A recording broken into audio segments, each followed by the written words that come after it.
Hello, Stargazing Scotty here. I'm Wendy, and there's Scotty. And I wanted to do a quick video on camping and hiking with your dog. Safety is very important. The most important thing you do before you go anywhere. Now, I've camped for 48 years. I'm not an expert, but I've been out there with my kids, with my sister, my father, for 48 years, since I've been about one. And I've camped all of Canada, Maine to California. I have not hit Oregon and Seattle yet. I need to do that.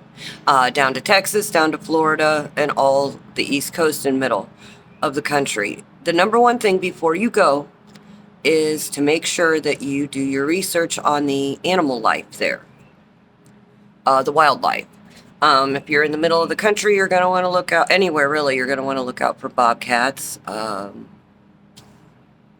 wolves, bear, moose, coyote. In 48 years, I've never had to carry a gun or use anything on any. I've never had a problem with an animal. In 48 years, I've never had one, and I camp with my dogs a lot. The number one rule is to know the wildlife in the area. Snakes is a big one too, sorry.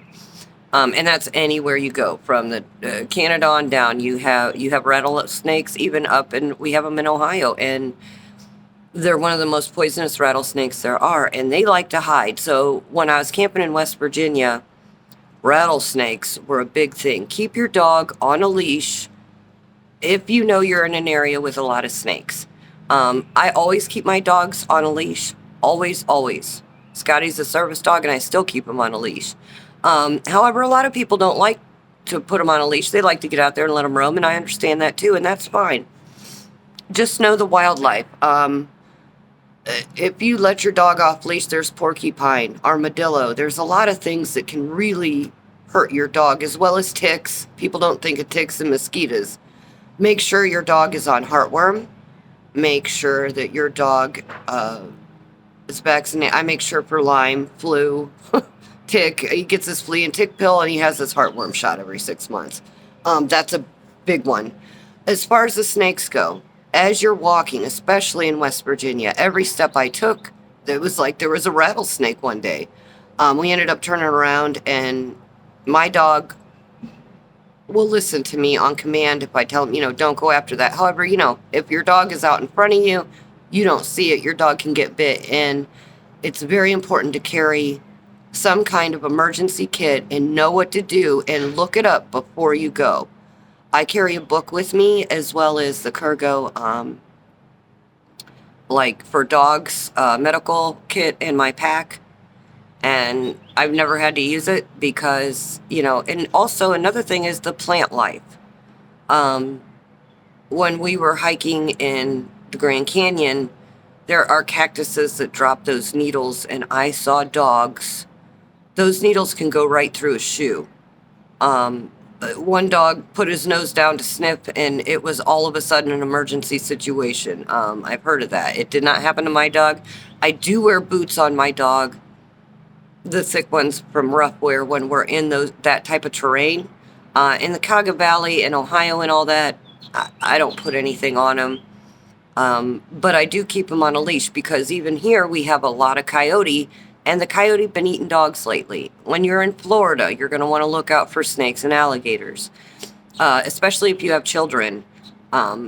Alligators love, love, love dogs and kids, because they're exactly the right size to be their prey, and that's a problem. Kids make a lot of noise, dogs make a lot of noise, and especially a northern dog is going to think that an alligator is a log laying there or something, and he'll go up and investigate, and that's it. So those kind of things I look out for. I'm not terrified of them. It's never stopped me from camping, not once in my whole life. However, I'm very aware of my surroundings. I don't walk by water anywhere in Florida, Texas, Mississippi, South Carolina, North Carolina. I don't walk by the water, period, with my dog. I can't be alone without Scotty, but I just don't, because it's not worth it. It's to me to take that type of a chance. There's so many trails out there that are absolutely gorgeous, and I can hit almost all of them anytime I want to. But I always carry that emergency medical kit in my pack along with a book, What to Do. I'm aware of the plant life in each location I'm at. I'm a wanderer. Once I get out there, I could be camping, 2 miles from home or whatever, and end up in California 2 weeks later. Because I like to wander. But even knowing the country as I do and knowing the wildlife and the plant life that is there, I still look it up again before I go. Well, I stop at a gas station, make sure I read through so I don't forget anything. And I add in things to my pack as I go as well for the dog. I always know before I hike any trail where the nearest vet clinic is. The nice thing about some of the national park trails is, there's people around that can help you too. But always know before you go, where is the nearest vet at each point of the trail. If you're hiking 25 miles or, going out on a couple-day trip, know where the nearest vet is. And know how to wrap or care for your dog until you get them there.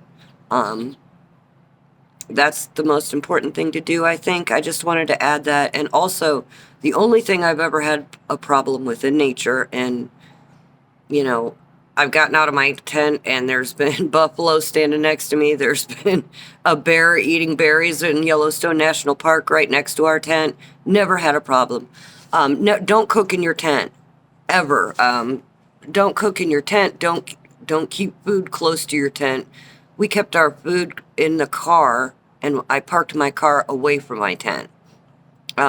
Just in case, you never know. People feed the animals. Never feed an animal. As soon as you feed it, you're basically killing it. You're murdering that animal by feeding it. Because once a wild animal associates food with people, they got to put it down, and it's bad. So I've never fed the wildlife. I leave things as I find them. I don't touch anything. But anyway, the only thing I've ever had a problem with on the road is people.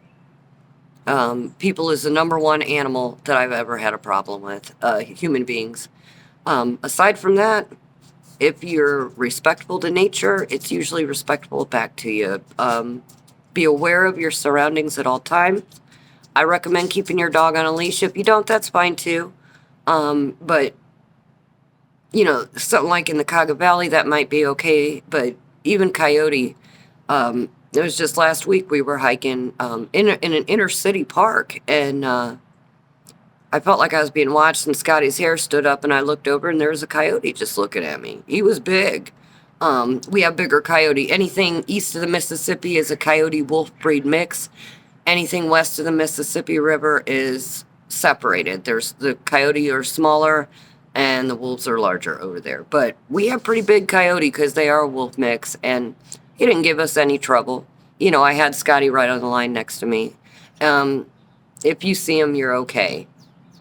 So with bear, I've never had a problem. I just, alligators do scare me, especially if you're close to water and you're letting your dog out. It can happen so fast. Stay away from twigged areas in Texas. Any, like, you see branches stacked, or if you're anywhere near water, just don't take your kids or your dogs near there. If you want to go near there, leave your dog in the camper and go, with the air conditioning on or whatever, or don't camp near any water if you have dogs or children.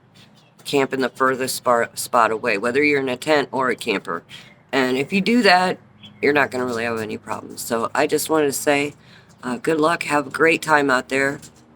I love nature. I love camping. We've got a beautiful country to camp in. All of us do. And it's a good time. So thank you and have a beautiful day.